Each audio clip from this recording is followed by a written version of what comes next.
Everybody, welcome back to Miles and Mentors. Today's guest that we have on the show is Chemistry Howard, better known to you as the Classy Trucker. She spent nearly a decade in semi-truck driving and owner-operator experience, building her career in a male-dominated industry. Since then, she's become a speaker, a mentor, and a confidence coach, helping others grow along the way and giving that same grit and resilience out to everyone in the industry. So stick with us. We have a great episode lined up for you right after this on Miles and Mentors. Welcome to Miles and Mentors, the podcast that humanizes trucking, getting real life advice and insights from logistics professionals from all over the industry. We sit down with those seasoned mentors who have put in the miles with a mission to pass on the knowledge gained from years in the industry to you. Now buckle up and enjoy the show.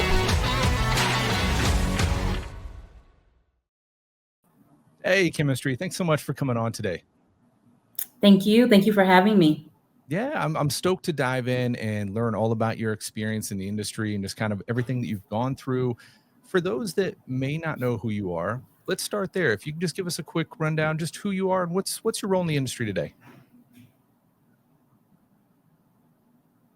Uh-oh, I think we might have froze. Hello. I can hear you, but you're frozen. Go ahead. Okay, yeah. Catch up. Okay, thank you. It was frozen for a moment there. This technology is real fun. It keeps us on our toes. Exactly. Yeah, and so just to repeat, I couldn't hear the last question you asked. Yeah, if you just give us a quick rundown who you are and your role in the industry today. Yeah, so again, my name is Chemistry Howard. I also go by the Classy Trucker. On many of my handles, social media handles, that's what I'm known as.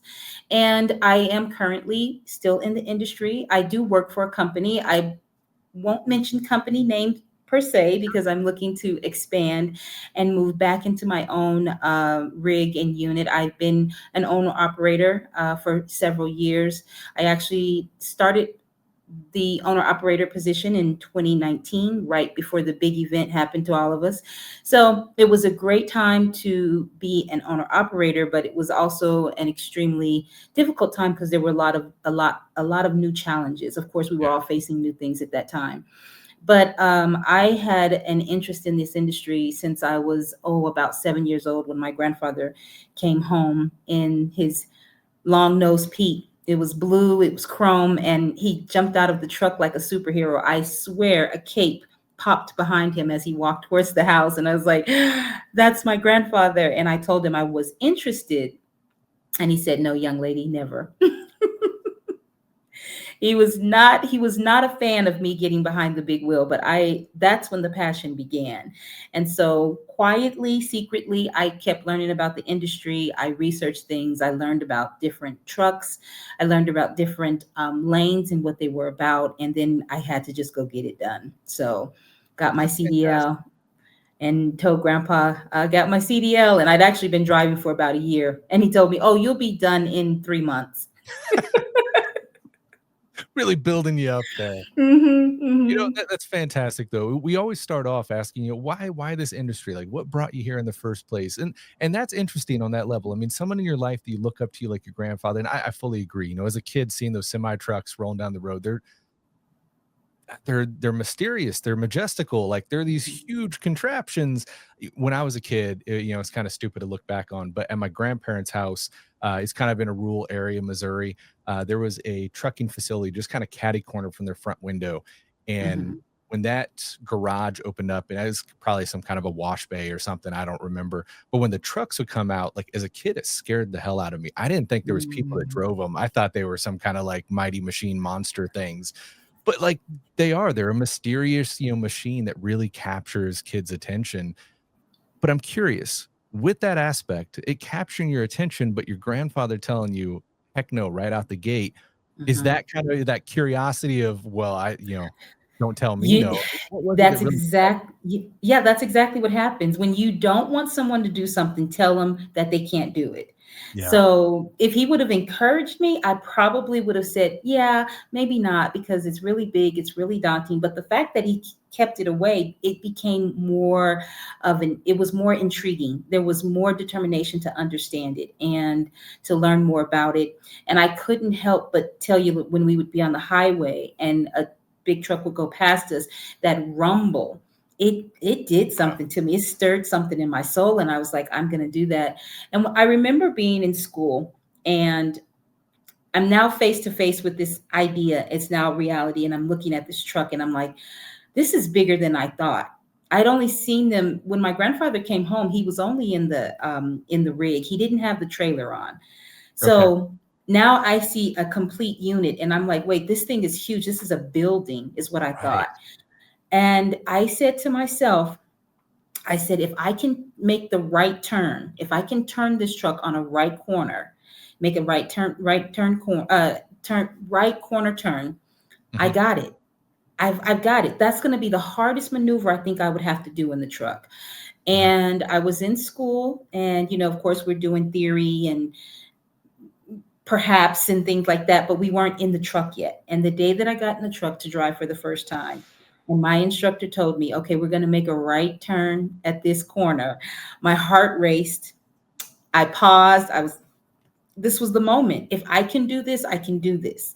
And I turned the corner, I cleared it. The trailer wheels didn't touch the corner, the curb, cleared it. And then I let go of the steering wheel, threw my hands in the air, and said, yes. I told my instructor, I'm just marking the moment. This was just to mark the moment, because this was the moment. And if I could do this, I can do this. And it's been over 3 million miles since that day. Wow. That's fantastic.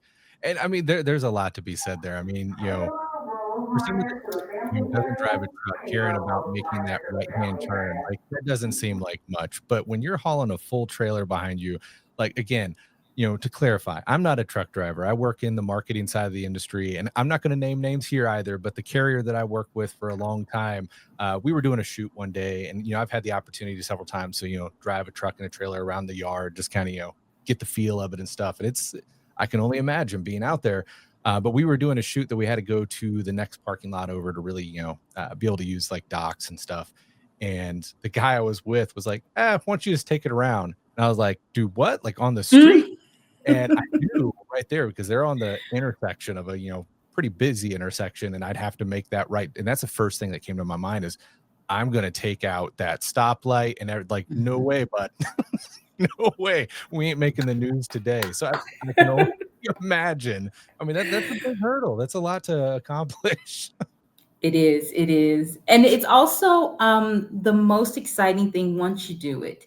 When you Yeah. get it done, it literally is a moment in your life where you just can't go backwards, because it's not for everyone. Everyone is not built for the industry. It's not just the physical, it's a mental, honestly, it can be spiritual at times. I mean, to be quite honest, I've had many moments out there on the road that were very spiritual, because it was like, Yeah. wow, this is incredible. But it definitely defines a person, and you want to define yourself before it defines you. And that's what I learned. That was one of the biggest things that I learned out there. 100%. And not that we have a lot of non-trucking community watching this. I wish we did, but that's one of those things that they see a semi truck and they're just like, just do it, just get out of the way. It's like it's an entirely Mm-mm. different experience. You can be in your little Honda Civic and make that right turn, no issue. I mean, hey, I've had a pontoon and stuff before, and I've dealt with the backing of that. I'm that guy at the boat ramp that is a complete nightmare, pissing off everyone on the face of the earth. So I could not imagine. How was that with you starting out? Getting to back that trailer, Yeah. that seems like the biggest nightmare to me. It all, two things that I had to remember. I only listened to people that had been in the industry for at least 10 years. If Mhm. they didn't have 10 years in their belt, I was gracious, I was classy, but I Mhm. didn't listen. I didn't listen to what they had to say, because they were coming from a space where I felt was just not enough experience. Just Yeah. maybe they had some good luck. Maybe they had a few things that happened that were, um, good opportunities. But I was in this for the long haul, literally. I wanted to do this I wanted longevity in this industry. And I listened to the people that had the thing that I wanted. Of course, Yeah. being now after the first year of driving, my grandfather says, okay, now I'll start teaching you. Seeing you're serious there, seeing you, all right, she's in it, she's proven herself. Yeah. So now he's going to start teaching me, and he put me in contact with his buddies. And these, I mean, hey, they were driving in the 50s, 60s, 70s, before I'd even touched the planet. They were already 10 years into it. So they had forgotten experiences we would never learn about. Right. But what they all said, there was a common thread, and that was take your time. That Yeah. was take your time, and you have all the space you need.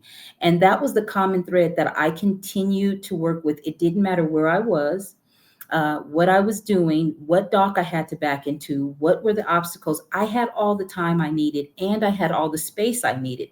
I just needed to operate within those limitations. And that reminds me of a story. I will mention this company because it was kind of fun and everyone knows about it. But I had a delivery at a Pepsi company, and I didn't know, this was my first time there. And so I didn't know that most of the drivers would come in, unload their trailer, and then the yard jockey would come pick it up and dock it. I didn't know that. So I just knew what I knew. And I crawled in as close as I kept tight. I kept everything tight and slow. I wasn't slow. I would say I was meticulous. There you go. I like. And I was able to maneuver the truck and trailer back into the dock, and I did it within, I thought took forever. Found out it took like 7 minutes. It wasn't 17 minutes. I didn't even make it over the 10-minute mark, but it took me 7 minutes to dock. And I was like, oh gosh, that took forever. I was kind of beating myself up on the length of time that it took me to back in there. And I get out to go get the paperwork, or to give them my paperwork. And there were 7 guys. I remember this 7-7 number, right? There was 7 guys standing there, but one I called ZZ because he reminded me of the guys from ZZ Top, right? He had this Okay. long beard and long mustache, and I could see this huge smile under that all that hair. And I'm walking towards him, and I'm kind of nervous. And he's like, darling, you just made me a lot of money. So I appreciated that because he was the only one betting that I was going to get it done. And then not only did I get it done, I got it done in record time. So that was just another opportunity for me to appreciate, okay, I'm in the right place, doing the right thing at the right time. Yeah. And I've just had lots of moments like that, and lots of challenging moments for sure. But yeah, those are things that definitely stick with me. That's fantastic insight. I want to unpack some of that, but I want to go back just a little bit. You mentioned two things that really stood out to me. One, about not listening to someone they didn't have that, 10 years in the industry. Basically, someone that, for a fair degree didn't know exactly what they were talking about. That really stood out to me. I mean, with this, we're focusing on that mentorship where we're talking to people like you that have been in the industry, has that lived and learned experience to pass on. We're also talking about an industry that has a high failure rate. There's a ton of Yes. trucking companies that start every single day and a ton of trucking companies that end every single day. And so I think that's a huge point that you touched on, being careful of who you take that advice from. Because one thing we learn is everyone's got advice, right? Everyone knows Mhm. the right way to do it. And some people are really, really good with that, gift of gab and being convincing. I like that idea that, make sure they have that time in the industry and not just the clever wording behind it.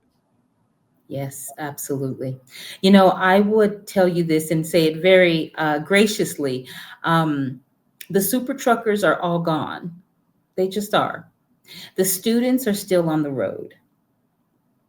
Mm, that's a good one. Yeah, Yeah. I like that for sure. That brings me into the mentorship aspect. That person that is continuously wanting to learn and evolve with the industry and, also pass that along like you yourself are doing. I think that, that original mentor I'm hearing in your story still, reigns back to be your grandfather. And then it sounds like he's introducing you some other mentors in your aspect. How is, in your opinion, how has that really impacted your career, your journey, your understanding to have that trusted mentorship and insight? Mm. You don't make it without it. You just don't. There used to be a time in trucking history where truck drivers had a reputation of being professional. They were courteous on the road. They knew how to navigate the highways and byways better than anybody. That's why they were a profession. And I think what's happened is people have gotten into it chasing the money. and not looking for what this industry really brings to the table, which is the backbone of this country. If Yeah. trucking stops, so does the country. So with that does come a great deal of responsibility, and it also comes a lot of humility. And I have definitely sided on being more humble behind the wheel, because I know with one bad choice in a microsecond, it will change someone's life. It'll change my life. And, people got a little lazy when things became easier when it came to navigating. When you didn't have a phone or a GPS to look at to tell you stop by stop where to go, where to turn, you had to be focused and you had to pay attention. And I believe that there's been a little bit of a loss. I love the fact that we have GPS because it does make getting from one place to the other Yeah. less stressful. But I also think that we still have to remember we are still in control of this equipment, and we're in control of the road, and we just have to keep that humility behind the road. That's been one of the biggest things that I've learned. And again, my grandfather, he just retired. He, I think he was 50 years behind the wheel. Wow. I think it was 52 years exactly. And I was like, Papa, would you ever think? He said, no, I'm done. It was a lifetime. Yeah. And he loved it when he did it, but he was so good at the job. I had a lesson with him going through the road atlas. And he read that road atlas better than the GPS could even. I mean, it couldn't compare.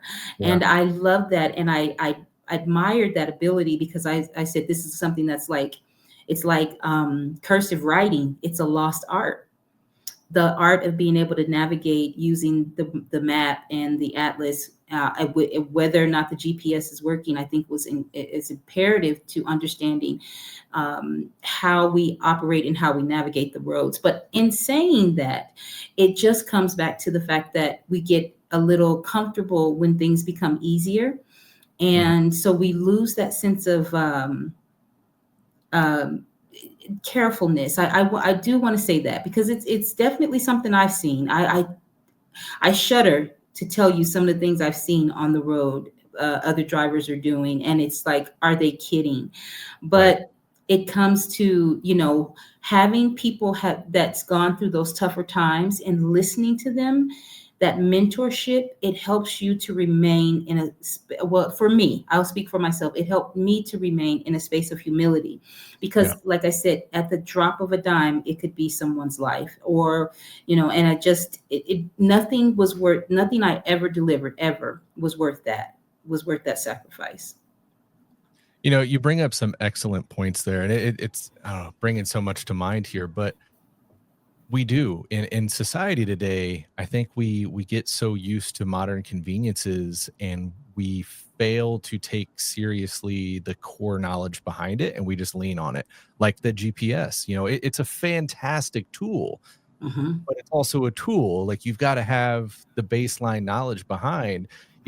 I say it almost every episode. I think trucking is one of those industries you can make a lot of money in trucking, but you Hmm. can spend a lot of money in trucking and put yourself out of Hmm. business real quick with a wrong move.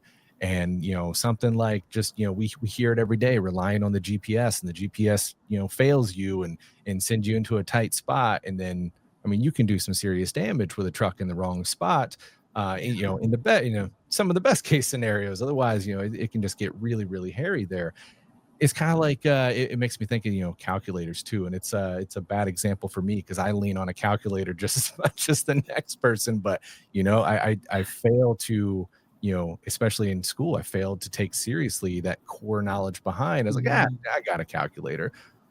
But man, I mean, yeah, if all you know is that GPS, when it's down or it tells you wrong, it's tough out there. And especially in trucking, like, it's rare to have that dedicated route, right? Like, you're often in places you've never been before, or if you were Hmm. there once, probably changed since the last time you were there. I mean, we live in a society that's building and tearing down every 2 seconds. So Yes. 100%. I mean, that's something that definitely uses a tool, but there's a lot of information behind it that can really help you out. Absolutely. Absolutely. I want to kind of tap in because you bring some, excellent insights there. And you've talked about you were an owner operator, you're back working for a company, you've got that ambition to get that out there again as an owner operator. And that's a lot of the people that we, have listening to the show have that same ambition to jump out there, start their own company, maybe grow into a fleet, etc. But that's a whole different ball game. So I want to tap into a little bit of your experience there because you deal and you learn so much as a company driver. And I think that's insanely valuable experience, right? Um, Yes. but then when you go to be an owner operator, you're taking all that plus the entire company on your shoulders. And I have so much respect for owner operators because unlike any other business where, you've got the office and everything, you're on the road and you're also trying to manage an office, so to speak, right? So there's a lot there. I think one of those major aspects that is a hurdle for everyone in the industry is kind of the finances, Uh, as an owner operator, how did you handle those ups and downs with, say Mm, cash flow, being that 30, 60, 90 days out that you got to wait and you still got those mhm. expenses coming in. And what are some lessons around that that you learned kind of the hard way as you went? Very good questions. Very good questions. I actually knew before I got my truck to find a partner. Okay. That was the first thing that I said. I said, I can't do all the positions. You cannot do this as a solo person. You have to have a team. And one thing that I did before I got my truck, before I purchased my first truck, I actually made good connections with brokers. Okay. So I just found some really good brokers. Unfortunately, they have left the industry because it's been a while, but I just had good brokers that worked well with me. And I then factored, but I also had a good company. Now, the company, a while though I was an operator, our company, we only had 5 trucks. So we were a very small micro company. And the gentleman that did our safety was also our dispatch as well, if I Okay. say that loosely. And he did a fantastic job. And I appreciated him because he made my job easier. One thing I will say personally, I love driving the truck. I didn't always like managing the office stuff. It's a grind. Mhm. Yeah. And it can be so distracting and it can be very stressful. So I believe you have to, before you buy that truck or put that lease into place, have the business side of it solid. Have a solid foundation. Do your research. Honestly, I can't mention any companies that I would recommend today because everything is so different. Sure. But I would say do the research. If you find something that seems like a good opportunity, take your time. Don't rush into it. Give yourself a deadline. Give yourself a time for, I'm going to do this in the next 3 months and research whatever that is that you want to accomplish to see how lucrative is it, but also how much is it going to cost to be in that lane? Because you're right. The first time I had to replace all 10 tires on my tractor. Actually, now looking back on it, it was a bargain, but it cost me $11,000 to replace all my tires. Yeah. And that wasn't, that didn't come in payments. That was one check that had to be written out to cover the expenses of my tires. So, and that's not even the maintenance of other things that go along with it. It was just getting those tires replaced. Right. Now, personally, I started my career in Colorado. So I started driving in the mountains and in snow and in inclement weather. So certain things you just have to know that you're going to, um, you have to get ready to deal with that. So you want to be prepared and you want to know what you're getting into. So that would be the one thing I would absolutely mention. When it came to, I never got contracts. I was always looking for some good contracts, but I worked with a lot of brokers, Yeah. and they kept me going. They did well by me. Yeah. You mentioned the aspect around the large bill with tires, right? And like you said, that's pretty good price for for tires there. But to the non-trucking community, it's like holy crap.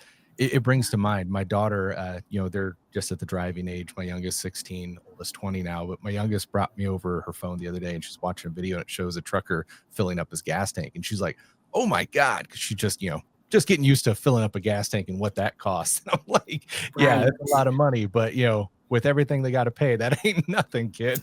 It's Exactly. just one of those things. But it also brings back, to the point of making that or bridging that gap from company driver to owner operator. It's like now you're taking all that on. You've got to look at it a different way and be able to budget that, because you can sink the ship really fast if you fail to. Uh, I guess one of the things you mentioned there is you work with factoring companies. I know we've talked on some other episodes. One thing they talk about with factoring companies, I guess, is the aspect that there's a lot of like partnerships built into them with, truck discount, or I'm sorry, not truck discounts, but like truck tire discounts, and other services like that. Was that something that you experienced when you dealt with factoring, and how valuable do you think that is versus trying to source everything individually? Oh, I think trying to source everything individually is a disaster. Mm, It's just, there's too much. There's too many moving parts to keep your business going. I think you really have to do the research and find a company that you're going to trust, that and that actually leads into one thought that I had. Relationships are so invaluable. yeah. Uh, in trucking, we lose relationships because we lose time, because we are gone. Sure. If our wheels aren't moving, we're not making money. Our income is stifled. So we stay on the road. But in doing so, you lose out on a lot of time. You lose out on time with your family, even with yourself. But keeping relationships with people that you're in business with is just, it's priceless. If I could say that, yeah, it is. It's priceless. You want to keep yourself connected with people that want to see your business succeed, and you for them as well. So a referral business, I actually truly only did business based on referral. If Mm, someone yeah. referred a company, they were high on my list, because I didn't have time to find out if this was a good company or bad company. I've got to move freight. So it was all about finding companies. Again, I did have a good factoring company. Um, I haven't done it in a while because, like I said, I actually closed my business down 2 years ago, simply because I was overwhelmed.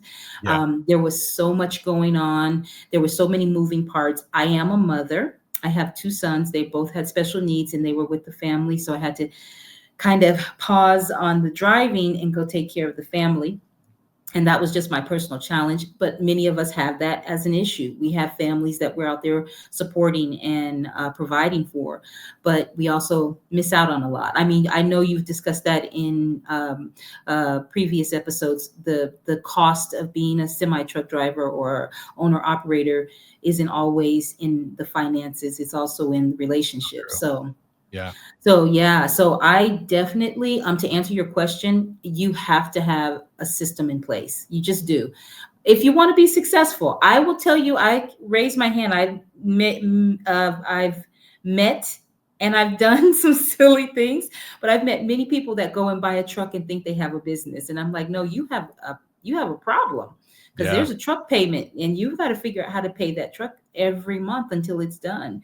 So yeah, so it's all about finding good companies. And again, my key to success was just to go for the referral. Like Yeah. people that I trust, if they trust someone, yeah, that's who I would like to deal with Right. It's a great point you bring up. Somebody, you get a truck and, hey, I'm a business. You're in the red right out of the gate. I mean, you've immediately. got that truck payment, you've got an insurance payment. I Mhm. mean, I can't even think off the top of my head. There's probably 10 other things that, Fuel, just to oh, eat 100%, right? fuel. Yeah, you got to So have from fuel in that truck. I mean, you said it yourself. You got to keep those wheels turning to be profitable, and that's tough because as you said, one of the largest expenses there that I think so many people fail to realize is there's always family at home, right? I mean, in Yeah. most circumstances, and that time away is a huge cost. Well beyond the financial cost. I mean, that's a huge toll to be wrapped up in the truck and have to deal with that. One aspect that you mentioned there, starting out in Colorado. That's one of those more inclement weather places than most. You've got to deal with a lot. It's bringing to mind that preventative maintenance factor. We've talked about this several Yes. times. I think that's hugely important, and another one of those aspects that a company driver doesn't have to focus on so much as the owner operator and the fleet owner. Now we talked about, factoring companies kind of having those partnerships to get in there, but preventative maintenance can be another one of those expenses and easy to put off. In your experience, did you ever feel, pressure in the industry to kind of put off preventative maintenance, or how up on that were you, and kind of Mhm. juggling that? You absolutely feel pressure to put it off because you're constantly under the pressure of time. Mm, You got to get this done. You're constantly moving. So there's just a constant pressure to do it later. But yeah. I would always make it, I worked it into my schedule.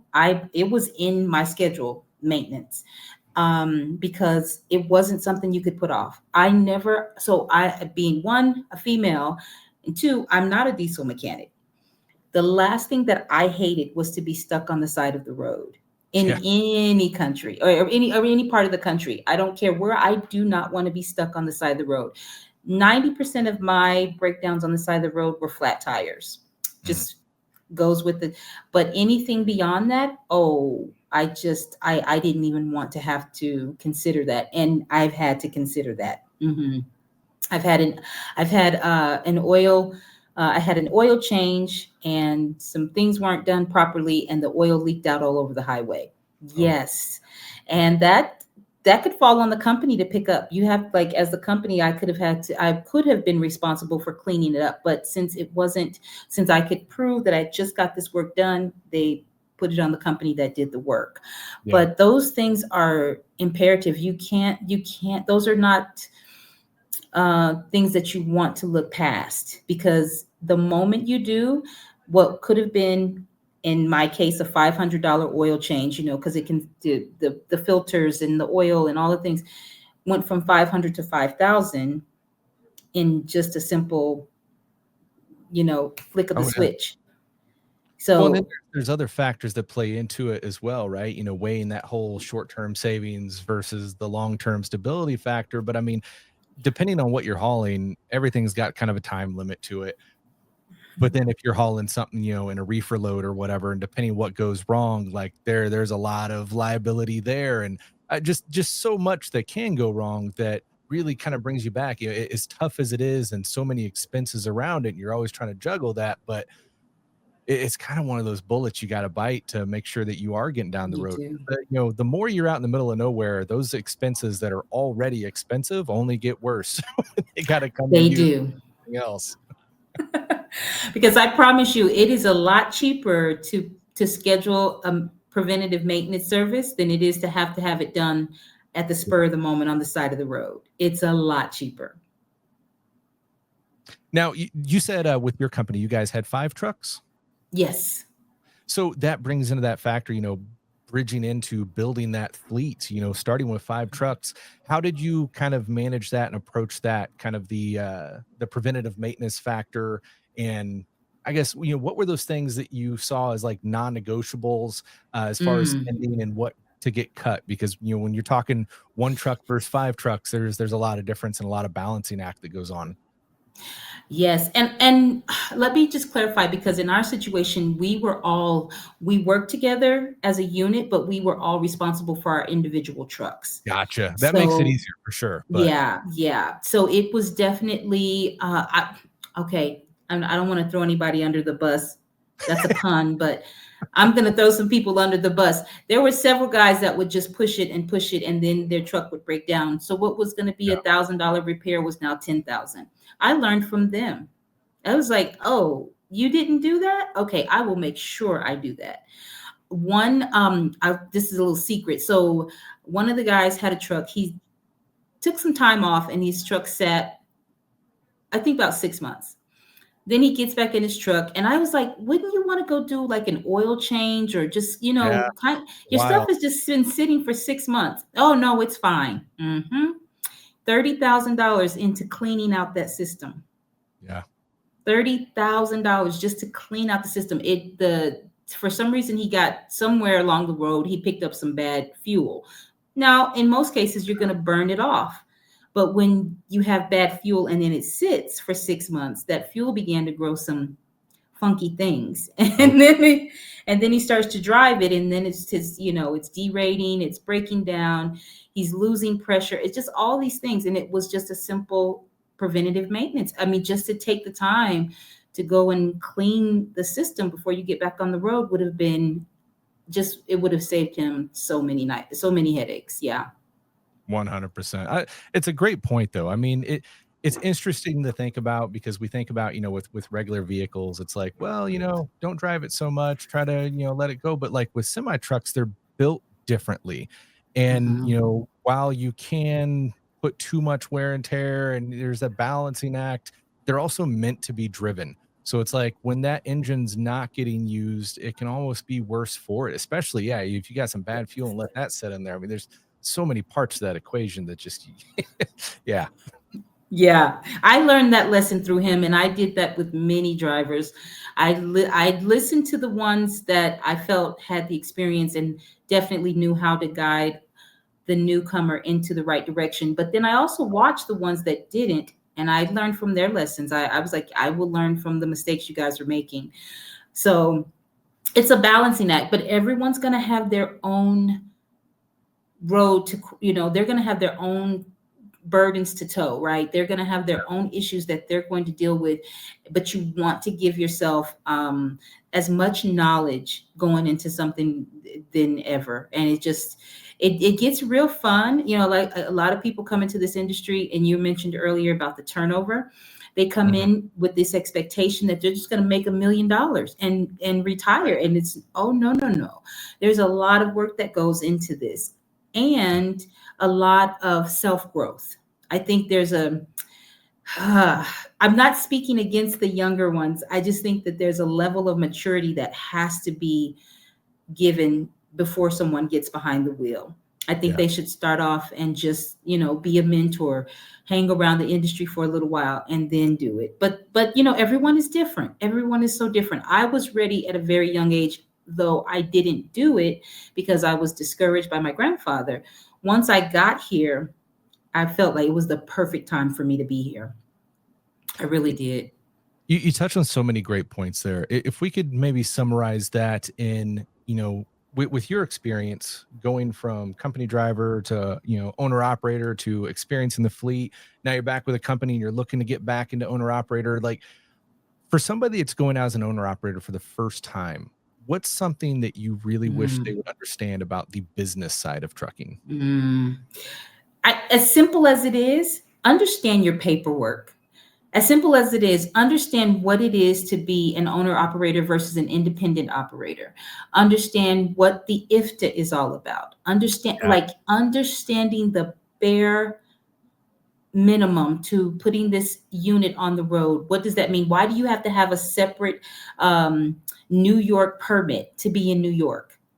Little things like that are the difference between longevity and being out of the industry within a few weeks. Also, not just this thing. I don't know where this thing came out. Just within the last couple of years, people are like, "Oh, I just bought a semi truck. I have a business." No, sir, you do not. You do not. And no, ma'am, you do not have a business. They buy a semi truck and they think they have a company. In fact, I had a gentleman tell me, I'm a fleet operator. Well, he had one truck. And I said, well, sir, you got to have more than one truck to be a fleet operator. And no hate to him. He just didn't understand. And it takes some knowledge. It takes some time.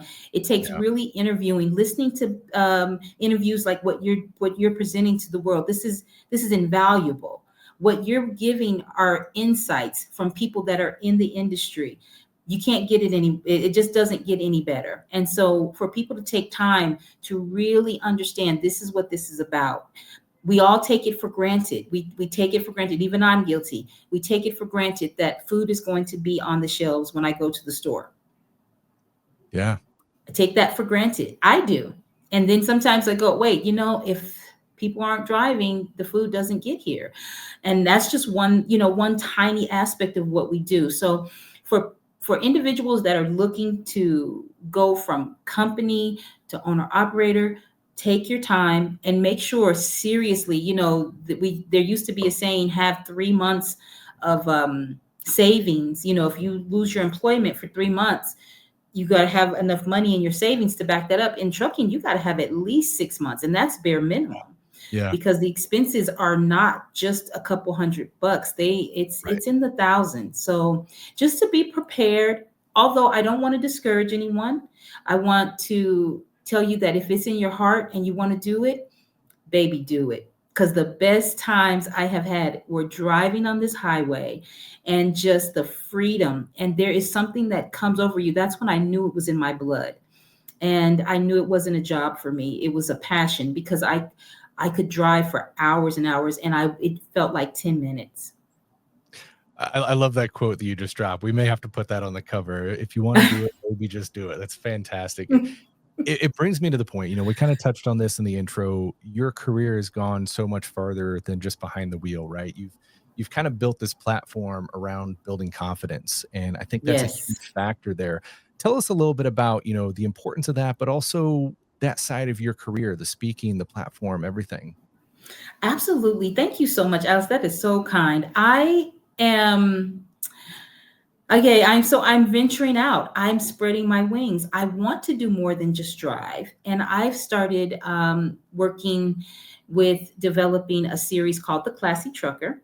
And it's actually real life stories of females that have been driving in this male dominated space, and how they navigate and how they get through the challenging times of being in this industry, and not just trucking, but in male dominated spaces, and how you can remain yourself, how you don't lose yourself. Gosh, the stories, I dare not. I'm putting them in a series for a reason. I've seen some things happen on the road that I was like, oh my gosh, what would I do? How would I navigate that? Yeah.